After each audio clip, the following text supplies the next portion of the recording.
असा डबा मिळालेला आहे जो आपण इथे पॅक करू शकतो ह्या रिंगला. तर त्याला काही साच्याप्रमाणे ते आपण पॅक करू शकतो. सो हे जेव्हा आपण बंद करतो हे खटके तर त्या डब्याला ती रिंग पॅक होते. आता ह्या प्रकारे ही गिरणी आपण चालू केलेली आहे आणि त्या गव्हाचं आता पीठ होणार आहे.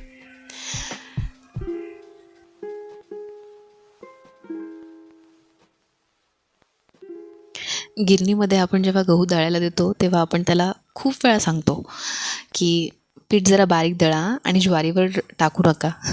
पण इथे हा प्रश्नच नाही आहे. आपल्या घरची गिरण असेल त्यावेळेस आपण जसं हवं तसं पीठ बनवू शकतो. तर तुम्ही बघू शकता इथे अगदी बारीक म्हणजे पुरणपोळ्या करू असं पीठ बनलेलं आहे. तर मग पुन्हा भेटूया एका नवीन व्हिडिओसोबत. धन्यवाद.